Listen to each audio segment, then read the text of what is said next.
Hi there, Rugby Hub viewers. Welcome back to another episode here, our last Autumn International episode for the year.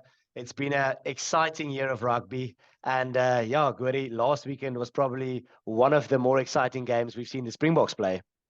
Jeez, Gabsy, yeah, that was a delight to watch. I mean, that second half performance from the Springboks was great to see. I mean, we've all always complained about the Springboks being too one-dimensional, but just the way in the second half they've ignited that attacking structure, maybe something they're holding back for the World Cup. Maybe we'll see it against England this weekend. But scoring 9 tries versus 2, I thought it was a very, very good performance, and really some players put their hand up. So that's very exciting to see. And obviously England as well, with a late sort of response, scoring 3 tries in the That last was 8 crazy. minutes.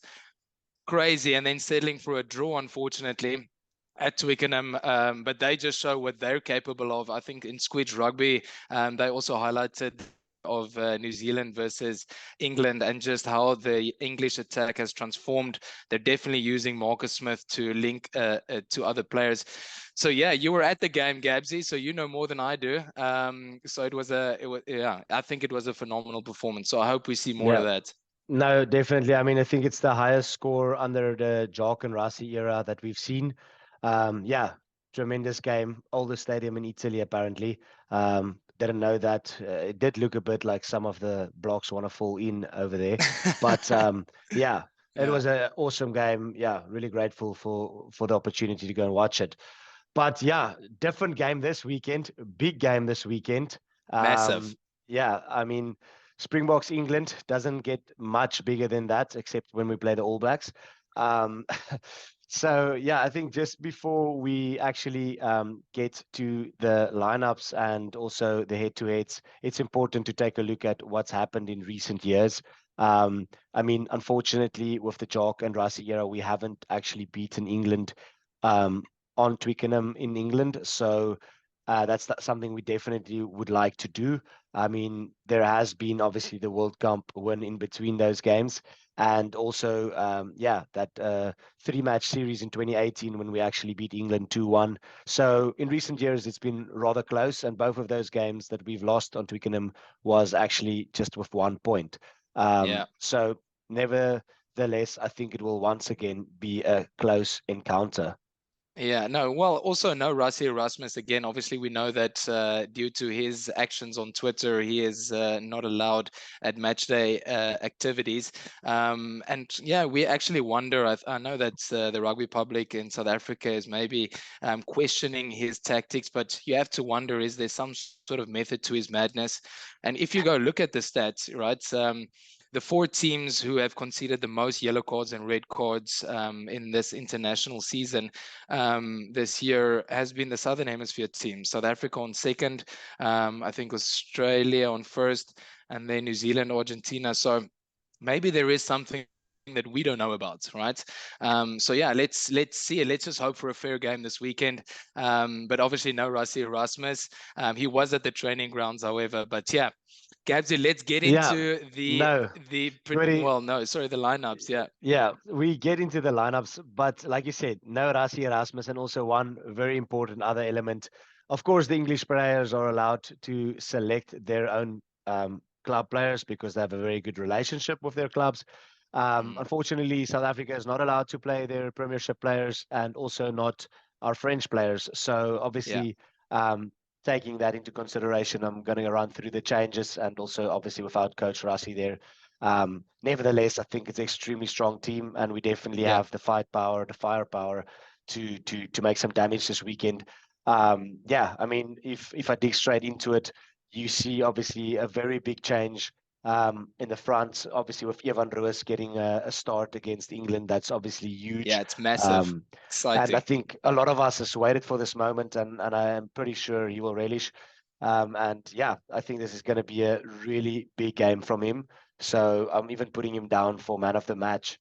Yeah, other than Ayo. that, other than that, you see Jesse Creel back. Damon Jesse partnership is back on the act. And then yeah, obviously with Colby being out, you see Makazolo Mapimpi coming back in. I mean, let's Yeah. not forget He is quite a favourite try scorer against England, particularly in the World Cups. So I'm very excited to see him back in The action one against World the Cup. English. First player to score a try against England in a World Cup final. And yeah, then you obviously have a bunch of changes on the bench as well. Eben Etzebeth going back into the starting lineup, Yeah, getting a pairing combination there with Marvin Ori.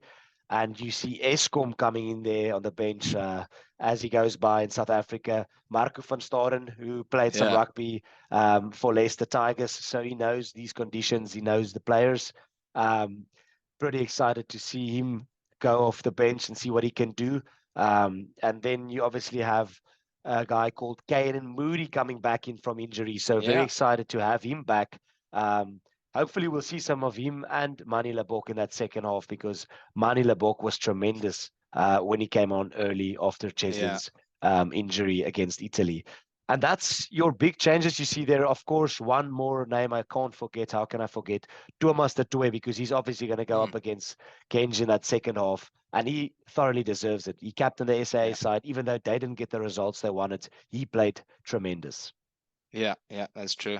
And also, yeah, on that, I mean, Alice Genge being in the World Rugby Dream Team, I mean, that is also, he's on the bench and he's definitely going to have to combat the South African bomb squad that comes on. So, Yeah, I mean, nevertheless, Gabs, we have also on the bench a guy called Malcolm Marx, who was also in the World oh, the Cup Dream Team. silverback. And then our two beautiful centers also made that team. Unfortunately, we're without one of them. I really hope he's Mm, back for the World Cup. yeah, But yeah, having said, congratulations to those players. Obviously, Damien Ireland, Lucanio Am, and Malcolm Marx all making that World Dream Team for yeah. 2022. Gabsy, the English squad, a few rotational changes in the front row, as mentioned. Alice Genge now moving to the bench. You see Marco Vunipola coming in. And then I think a player that is going to be, obviously he's always big, is Mauro Itoje. We know what a talent he is. He's very good over the ball. He's an aggressive player. He plays on the edge, and he's going up against Etzebeth, so you don't get any bigger than that. And then furthermore, like you mentioned, Billy Villapola, all that experience going against the youth of Ivan Roos. So I think those two players are definitely going to collide, and it's going to be an exciting one to see for sure.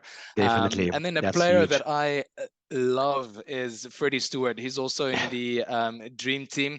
He is a great fullback, in my opinion, the best fullback in the world at the moment. I think he plays with such confidence. He also scored a try against New Zealand He last got the weekend. edge So above Willie Leroux in that Dream Team, of course. oh, I love Ali as well, but regardless. And they're sticking with the 10, 12, 13 combination of Marcus Smith, the captain, Owen Farrell on 12, and Mana Tuilagi being fit on 13. So Jesse Creel and Dalenda is going to have their work cut out for them in the midfield for sure. Jack Van Portfleet didn't have the best game necessarily against New Zealand, but on the bench, you've got the experience of Ben Youngs. And if I look at that bench, Gabs, I'm just seeing a free flow of attack coming. You got Sam Simmons. We know how full of pace he is. Yeah, And David Ribbons last weekend had an outrageous offload to Owen Farrell in the lead up to one of their tries. So South Gabsy, African. if we go to the head-to-heads, the one that we mentioned was Billy Villapola and Ivan Roos, youth versus experience. Excited to see those two collide. Marcus Smith, obviously we know what a threat he's been at the Harlequins, and he's been doing very well in England for England recently. He took a few big hits against New Zealand and just gets back up, and he really orchestrated the attack very well in that second half. Yeah, So he's going up against Damian Willems, who's also yeah. No, that's not an going to out-and-out be 10, Yeah, that's going to be but exciting. Very exciting. I mean, two yeah, players with so much flair. mm. Think we're going to see a little bit of a step off there. But yeah, I'm very Step off excited between to the see boys. them to play. Yeah, I'm very excited to see both of them play. Um, Yeah. I'm very curious to see what style of rugby, what brand of rugby we're going to play. I don't know. Mm. I feel for the first time like we are coming with a surprise, just with Mm. that team selection. And Eddie Jones likes to play mind games, and he just mentioned in the week again he gave some credit to the refs for how they've handled this last games in the end of the year, which I find Mm. pretty ironic. But yeah. Nevertheless, yeah, and obviously the other head-to-head would be the benches, right? I think bomb squad coming on, and we know, I mean, the last 2 games at Twickenham have been decided by 1 point, so the bench is going to be crucial. We saw how the 2 teams performed in the second half last weekend, so the bench is going to be super important. So whoever comes with the most firepower off the seat is going to probably go on and win the game. So yeah, I mean, Gabsy, that's kind of it at this point. We know also that Matt Proudfoot, who was in our World Cup, the forwards coach, he's now with England. So he knows what the Springboks can bring in the forward pack. Hopefully he doesn't know too much and we can bring him a few surprises. He doesn't know what Evan Ruiz and Marvin Ari can produce. He doesn't work with them. Exactly. So, yeah. But yeah, Gordy, taking us to the predictions. Of course, having said all of that, I'm going to go with the Bokke. It's going to be a close game. I said earlier today to you 6 points, but I think it's going to be rather more like 3 or 4 points, maybe even 2 points or 1 point. A really close game. Obviously, I would like to see more than that.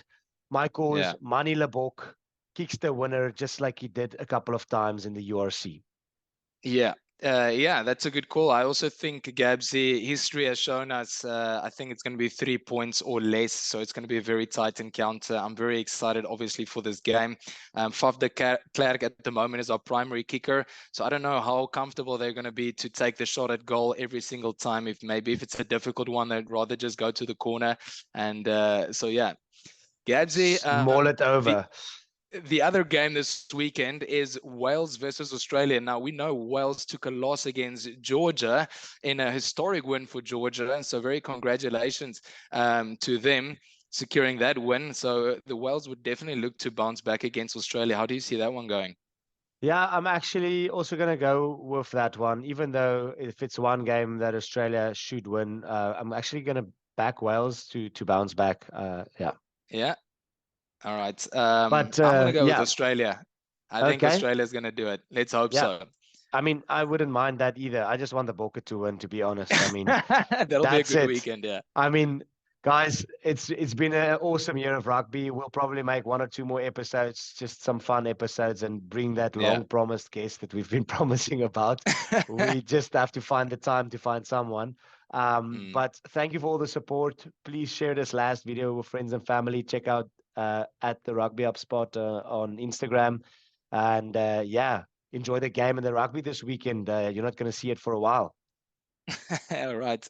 Gabsy, thanks so much. And guys, enjoy the weekend of rugby and we'll chat again soon. Cheers, guys. Thank you, Gordy. Take care.